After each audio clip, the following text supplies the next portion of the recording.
Olá, pessoal. O combate à corrupção é uma bandeira forte do bolsonarismo, usada para instigar a rejeição ao governo Lula. No vídeo depoimento que postei no dia 13 de outubro, abordamos as entranhas da Operação Lava Jato e as imputações de corrupção feitas ao Lula. No primeiro momento, também fui levado a acreditar na sua culpa. Todavia, depois dos vazamentos da Vaza Jato e dos vários documentários e entrevistas que assisti, hoje tenho plena convicção de que todo o processo de prisão e de condenação em segunda instância do Lula não passou de uma grande perseguição para tirar os seus direitos políticos, impedindo que ele fosse candidato em 2018. Todavia, não dá para negar que houve corrupção também nos governos do PT, uma vez que houve a recuperação de dinheiro, notadamente de ex-diretores e empreiteiras da Petrobras. Isso está claro e nenhum Lula nega isso. Mas, ao mesmo tempo, qual foi o governo que criou o Portal da Transparência, que operacionalizou o COAF, que deu autonomia total de investigação à Polícia Federal, que não interferiu no trabalho do Procurador-Geral da República? Foram exatamente os governos do PT. Ou seja, os crimes de corrupção durante os governos petistas puderam ser apurados e os culpados presos e condenados. Exatamente o oposto do que acontece agora. Estamos imersos no maior escândalo de corrupção da história do Brasil e, quiçá, do mundo. No vídeo de hoje são apresentados trechos de uma série denominada Corrupção Bolsonarista, que contempla 10 vídeos gravados pelo professor de Direito da USP, Conrado Hübner. Trata-se de uma série que recomendo fortemente a vocês. São vídeos relativamente curtos, de no máximo 8 minutos, e que tocam nos temas de rachadinhas, multiplicação dos bens da família Bolsonaro, sigilos de 100 anos, arquivamento e apagamento de dados públicos, relação com a milícia, entre outros. São recordados de forma concatenada para demonstrar a lógica perversa do bolsonarismo, os escândalos com os pastores do MEC, a legalização da corrupção por meio do orçamento secreto e a descarada tentativa de compra da eleição, considerando ainda o assédio, a violência e a desinformação. Se a corrupção importa no seu voto, vejamos. Se corrupção importa no seu voto, vale entender melhor do que se trata.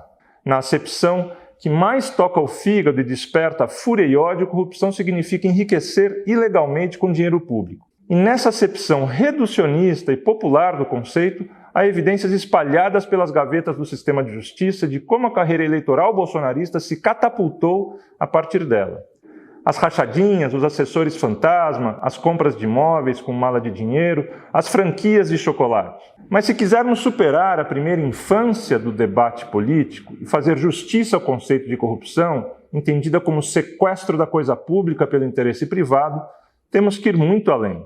Nessa série da corrupção bolsonarista, os capítulos não podem deixar de abordar uma infinidade de práticas de corrupção institucional. A normalização das decretações de sigilo, até para cartão corporativo e matrícula escolar da filha do presidente, o orçamento secreto, o apagão de dados, o desvirtuamento ilegal de políticas públicas de educação, saúde, ambiente, cultura e direitos humanos, ou a inviabilização da investigação de corrupção, as práticas de captura e assédio, mercadores de cloroquina, tráfico de madeira, bíblias do MEC, kits robótica, a omissão de autoridades em áreas do crime organizado, onde sumiram Dom Philips e Bruno Araújo. Notem, pessoal, corrupção se enfrenta com esforço contínuo, dependente de instituições transparentes e autônomas. Definitivamente, esse não é o cenário que vivemos no Brasil.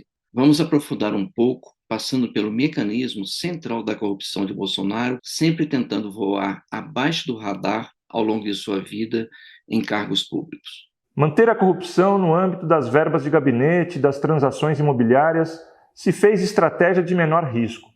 Conseguiu voar abaixo do radar enguiçado da justiça por muito tempo. Ir a cartório de imóveis do Rio de Janeiro com malas de dinheiro é esporte praticado por membros da família desde os anos 90. No jargão cartorial, tudo feito em moeda corrente, contada e achada certa. Não foram 2 ou 3 vezes, pelo prazer da aventura. Adotaram um conhecido método para dificultar a rastreabilidade do dinheiro. Os fatos abaixo foram relatados por inúmeras reportagens nos últimos anos. teria começado com a primeira esposa de Bolsonaro, quando levou R$ 96 mil ao cartório para adquirir imóvel em Vila Isabel. A segunda esposa comprou 5 imóveis entre 2002 e 2006, movimentando R$ 243 mil em dinheiro vivo. Em 2003, Carlos Bolsonaro pagou R$ 150 mil por imóvel na Tijuca. Seu irmão Flávio, em 2008, comprou 12 salas de escritório com R$ 86 mil e, em 2012, um apartamento em Copacabana por R$ 638 mil.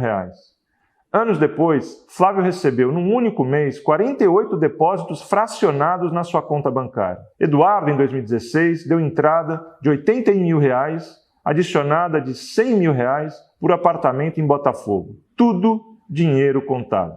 Flávio foi acusado de organização criminosa, peculato, lavagem de dinheiro e apropriação indébita. Nomes juridicamente mais precisos para a rachadinha, desvio de dinheiro público por confisco parcial do salário dos servidores. No contexto da presidência paterna, o labirinto obscuro da justiça brasileira o premiou. A partir da segunda instância do Rio até o STJ e o STF, uma série de decisões extravagantes sobre o foro privilegiado e anulação de provas derrotaram esforços investigativos do Ministério Público. Mas há fatos conhecidos que permanecem sem explicação. O COAF, órgão que Flávio depois ajudou a esvaziar, identificou transações de R$ 1.200.000 entre 2016 e 2017, feitas por Fabrício Queiroz. Sua conta recebeu transferências de pelo menos 7 servidores do gabinete de Flávio. 4 funcionários do gabinete de Carlos, por sua vez, sacaram R$ 570 mil, maior parte de seus salários, do caixa eletrônico. Quanto ao cheque de R$ 89 mil depositados por Queiroz na conta de Michele Bolsonaro, a Procuradoria-Geral da República preferiu pedir o arquivamento. Flávio respondeu às suspeitas sobre a origem do dinheiro para a aquisição de mansão de R$ 6 milhões em Brasília. Sem especificar a origem, o senador disse genericamente que foi sua atividade como advogado e empresário. No contexto da presidência paterna, vai que o argumento cola. E como se sustenta, então, no poder um governo corrupto? Essa receita vem sendo aplicada com maestria pelo governo Bolsonaro, como aponta o professor Conrado Hübner. Todo governo corrupto pede ignorância, produz ignorância e depende da ignorância. Não há maior aliado da corrupção do que a ignorância. Não só cultural e voluntária, efeito de falta de oportunidade educacional e de desinteresse pelo mundo e pelo outro, mas também da institucionalmente forjada. A produção institucional da ignorância é política pública no governo Bolsonaro. Não é qualquer desvio localizado num ou noutro ministério de um ou outro agente. Ele se fez o mais transversal programa de governo em vigor. Bolsonaro precisa que desconheçamos o país tanto quanto possível para que a corrupção seja insondável e infalível. A prática oficiosa combina 3 ações: fechar informações por meio do sigilo, o estado de sigilo, destruir ou deixar de construir informação, o apagão de dados, e fabricar desinformação e catapultá-la por canais fora do escrutínio público para perturbar o juízo e os afetos. Razões jurídicas para o sigilo são razões extraordinárias e sujeitas a controle. Devem ser imprescindíveis à segurança da sociedade e do Estado, segundo a Constituição. Bolsonaro as tornou ordinárias e isentas de fiscalização.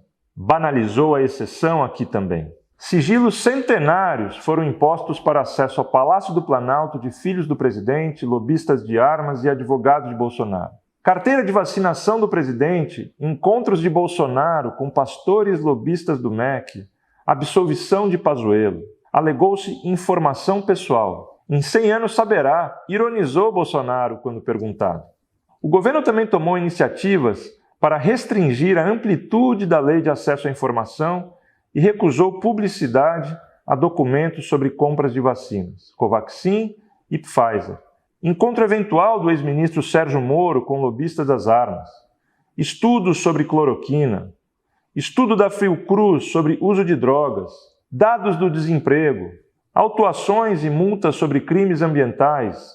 Documentos sobre as reformas administrativa e da Previdência.